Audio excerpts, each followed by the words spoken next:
Nós somos da Escola LK, do ciclo 3, localizada na Serra da Mantiqueira. E desenvolvemos um projeto chamado Não Olhe Para Trás, e nesse projeto a gente viu superstições, ditados, histórias orais da Mantiqueira.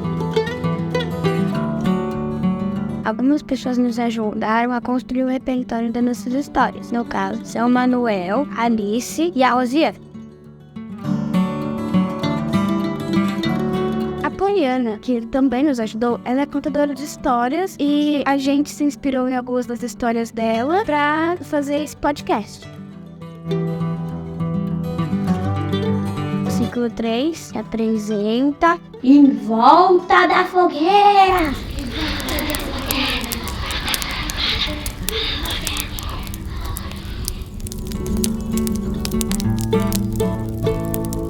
Oi, meu nome é Maia, eu sou estudante do ciclo 3 e hoje eu vou contar para vocês a lenda da Pedra do Baú. Em uma cidade chamada São Bento, existiam 3 irmãos, Carlos, o mais velho, Joana do meio e Ana caçula. Eles moravam bem no interior dessa cidade. Joana e Carlos se gostavam, mas não como irmãos, com algo além, mas não queriam contar para ninguém, porque sabiam que iria causar muitas fofocas maldosas. Depois de um tempo, Ana também foi percebendo que a relação deles estava diferente. Então resolveu ver isso mais de perto. E percebeu que sim, eles não estavam agindo como irmãos. Mas como sabia que também iria causar muitas fofocas maldosas e conflitos, foi atrás de uma feiticeira. Quando ela entrou na casa dessa feiticeira, tinha um ar meio estranho. Umas poções verdes, amarelas, umas coisas meio esquisitas. Achou a moça e perguntou: "Você poderia me ajudar com uma coisa?" E a feiticeira respondeu: "Que coisa seria essa?" "Uma cura para um amor proibido", a menina respondeu. "Uma poção serve?" "Acho que sim", respondeu a menina. Pegou a poção e foi embora. No mesmo dia, colocou a poção no copo dos dois, e eles cresceram como pedras enormes, gigantes. E Ana correu para poder se salvar. Depois de um tempo, quando estava morando sozinha, sem mais ninguém que conhecia, começou a ficar muito triste porque sentia saudade de seus irmãos. Então ela começou a ficar maluca e bagunçar tudo que havia na frente dela, e achou o resto de alguma coisa. Bebeu sem nem saber o que era, e Ana cresceu também como uma pedra, e nasceu ao lado de seus irmãos. Depois de um tempo, as pessoas que moravam nessa cidade apelidaram as pedras de Baú, Baúzinho e Ana Chata. Assim, os 3 irmãos podiam viver para sempre, um ao lado do outro.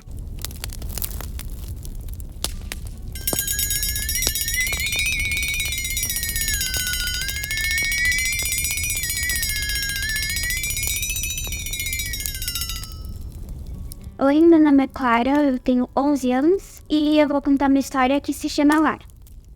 Tudo começa com uma grande lei.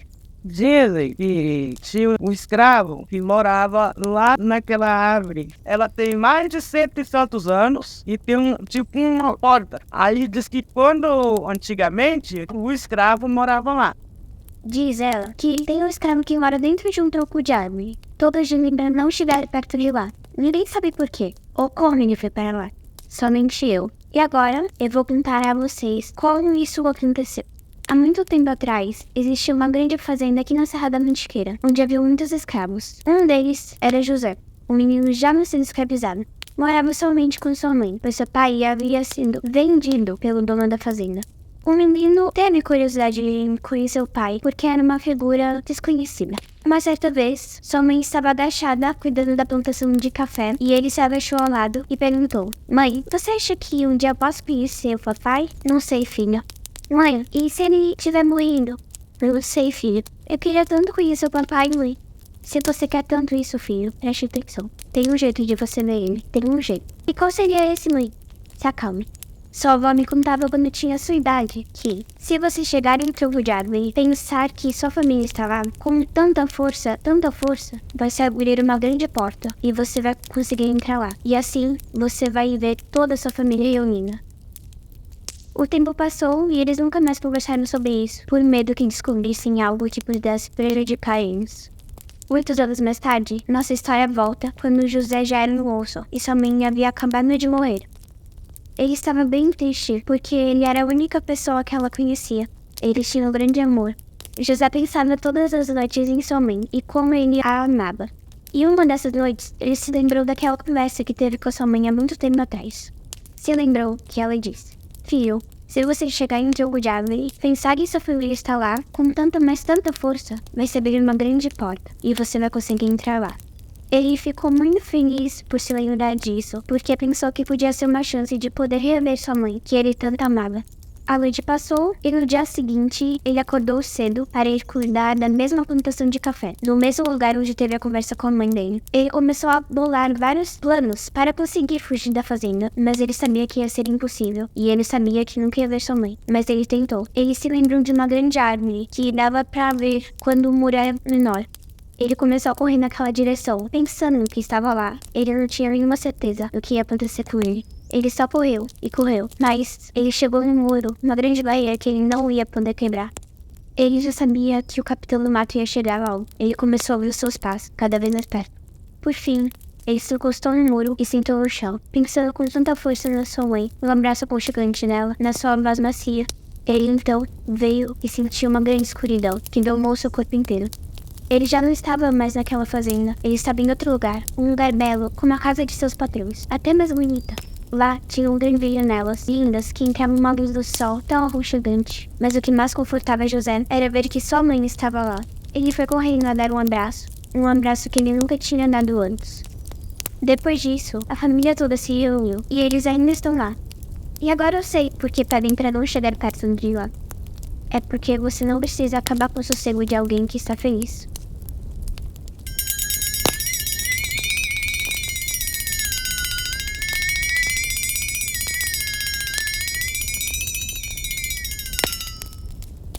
Oi, meu nome é Alice, eu tenho 10 anos e estudo no ciclo 3. Hoje eu vou contar uma história que se chama A Última Gota d'Água. Um dia, um homem chamado Manuel estava andando fazia tanto, mas tanto tempo que a gente nem consegue contar.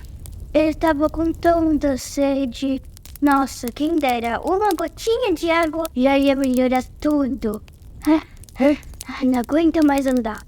Ele chegou mais perto de uma plantação de feijão, que viu também tinha um homem. Perguntou seu nome. Oi, meu nome é Joaquim. Ai, eu tô muito cansado, porque eu tenho que colher todos esses feijões antes da chuva cair. Então, vai lá, eu não posso perder meu tempo conversando com você. Manuel achou meio estranho aquele homem, sei lá, muito apressado. Continuou andando, como ele tinha pedido. Andou, mais ainda do que já tinha andado pela primeira vez. Quando chegou em outra plantação, era de feijão também, que também tinha um nome, parecido com a outra. Seu nome era João. Perguntou a mesma coisa. Oi, qual é seu nome? Oi, meu nome é João. Manuel então perguntou se tinha um pouco de água. Aqui eu não tenho, mas a gente pode ir lá na ponte. Então vamos rápido porque vai chover. E eu não quero perder todos os meus feijões, sabe? Então os dois andaram mais perto dessa vez. Ele chegou, era lindo, parecia que estava no céu. Tinha várias pedras coloridas, o chão era todo pintado à mão. Era tão lindo, o lugar mais bonito que ele já tinha visto. João pegou sua garrafinha e encheu. Demorou bastante, pois a garrafinha era bem grande. Manuel tomou cada gotinha. Encheu mais 4 vezes. Nossa, que sede que ele tava. Nossa, como é bom beber só um pouquinho de água. Agora a gente pode voltar. Então os dois voltaram. Andaram, parecia mais. Deve ser sua impressão. Chegaram lá e já estava quase chovendo. Então Manuel deu uma sugestão. Como você foi tão bondoso comigo, vou te dar uma ideia. É colher seus feijões mais rápidos. Se você for ir lá buscar fósforo e vir aqui rapidinho antes da chuva começar e botar um pouquinho de fogo, quando começar a chover, vai apagar o fogo e você vai conseguir botar todos os feijões dentro do pacote. Vai ter tudo pertinho. João foi buscar o fósforo. Quando voltou, Manuel tinha sumido. Parecia um passe de mágica. Achou meio estranho, mas seguiu o conselho, né? Não era bobo nem nada. Botou o fogo e dali a 5 segundos começou a chover. Quando parou, ele ficou tão, mas tão feliz, parecia o dia mais feliz da sua vida. Foi lá, pegou todos os sacos que precisavam e sacou um por um. Demorou um pouquinho mais, com certeza, menos do que colher e sacar. Nossa, até me dá cansaço de pensar. Ai, acho que como eu já terminei aqui, vou ver meu amigo Joaquim. Andou bastante, nossa, ele ficou tão cansado, mas finalmente chegou. Sentou no murinho e disse: Oh, Joaquim, por que você perdeu todos os feijões? Até o cachorro acordou com essa chuva, hein? Então, foi bem assim. Eu tava lá colhendo, quando ouvi barulho de chuva. Tava tão forte que me escondi na minha cabaninha. Quando parou, vi todos os feijões estragados. E quem dera só um feijãozinho sacado.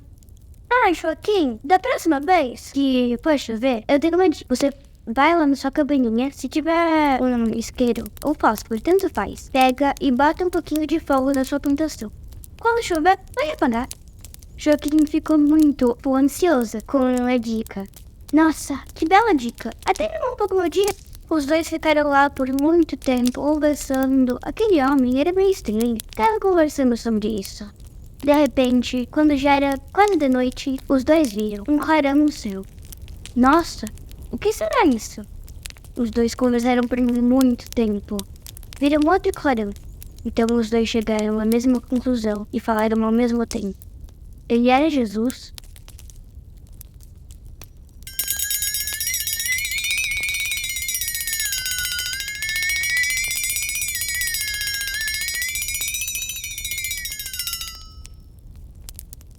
Oi, meu nome é Bia. Eu vou contar a história da Mulher do Ouro. É assim.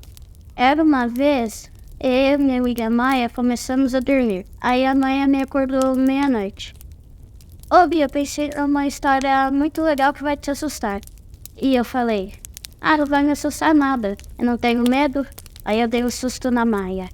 Bu, quem está aí? É um monstro. E a Maia falou, Bia, para de me assustar e deixa me contar a história. Tá bom, eu deixo. Era uma vez 3 amigas que foram numa cachoeira do Lajeado. Elas foram meia-noite. Aí elas viram um negócio muito brilhante. Elas começaram a chegar muito perto. E elas ficaram cegas.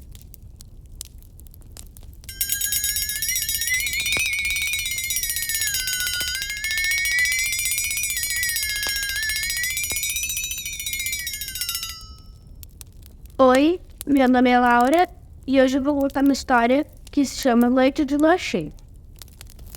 Não é praticamente uma história, é uma realidade que aconteceu com meus pais, com a gente, quando éramos crianças, com os 9 anos. Essa história foi baseada numa história que eu ouvi da Rosiane. O fato é, a gente escutou um barulho, ruído, umas coisas estranhas, e acabou que o lobisomem machucou o meu cachorro e entrou dentro de casa, fez um escarcel. E o que aconteceu? Tomou uns tição de braço meio longo e teve que sair na sordina, correr. E com nós, daí o lobisomem não foi cara.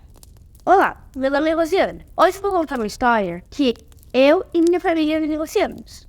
A história do lobisomem. Mas não é aquela que chega um bicho, entra na casa e come um bebê. É uma que eu vivenciei. Me dá até arrepios de medo. Eu tinha por volta de 10 anos quando aconteceu. Já era meio de noite, assim, e eu e minha irmã estava deitada no sofá. Ela dormindo e eu acordada. Barulho. Uma briga de cachorro. Na hora eu reconheci o latido meu, mas o outro me pareceu uivar, que nem um lobo. Eu fiquei apavorada. Tentei acordar minha irmã. Chamei a minha irmã pra ela acordar, que a gente tava vendo barulho e ela nada de acordar. Uma preguiçosa. Dormiu, não levantava, eu tive que beliscar ela pra ela poder acordar e não acordou mesmo.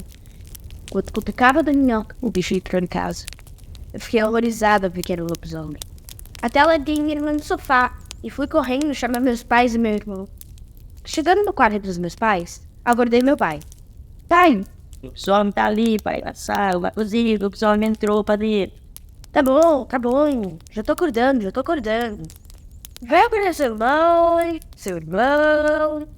E sua irmã. Não, peraí, cadê sua irmã? Ignorei. Eu fui, acordei meu pai, né? Minha mãe e meu irmão. Todos eram acordados, com exceção da minha irmã. Foi aí que meu pai disse: Filho, vamos pegar coisas segurem bem o calor do ferro, carvão, coisas do tipo, pra atacar nesse bicho horroroso. O lobisomem tava rosnando e fando, fazendo os latidos assim. Ai, nossa, meu pai, mão, tacando umas coisas quentes assim. Tá até aflição de ver. Teve até uma hora que um carvão bem quente. Se fosse água, já estaria fervendo, explodindo, de tão quente. Atingiu bem rápido. Aí, nessa hora, minha irmã fez um barulho tipo... Todo mundo sonhando horrores. Foi nessa hora que meu pai recuperou a voz, tomou fôlego e disse: "Vira lobisomem, parece aqui antes de 1 da tarde e vim pedir sal." Percebi que o lobisomem entendeu. Que o bicho saiu na hora. No dia seguinte, eu tava brincando assim, né, no sofá, que fica perto da porta, assim. E aí, foi cantando um senhor, bem velho, assim, se aproximando da porta. Ele bateu. Bateu, bateu, bateu, pacientemente. Bateu, bateu e bateu. Eu nunca tenho porta pra gente que não foi convidada. Pelo menos não quando eu era criança. Ele continuou batendo, batendo e batendo. E aí, meu pai foi logo atender. Oi, bom dia. O que você, senhor, veio fazer aqui? Você veio pedir alguma coisa? Você... Ah, oi, bom dia. Buscar o sal que você pediu pra buscar. Mas nessa hora que eu olhei pra janela, examinei direito o senhor e vi que ele vinha bem seriamente. Claro! Sal! Peraí, vou pegar. E, curiosidade, qual é seu nome? Claro, sem pressa, eu espero. Sal pode esperar. Ai, é sua pergunta? Não lembro um precinho. Meu pai pegou o sal, deu pra ele, foi embora. Nossa, jamais imaginaria que o Gunarcindo, aquele senhor que morava lá há tanto tempo, era o lobisomem.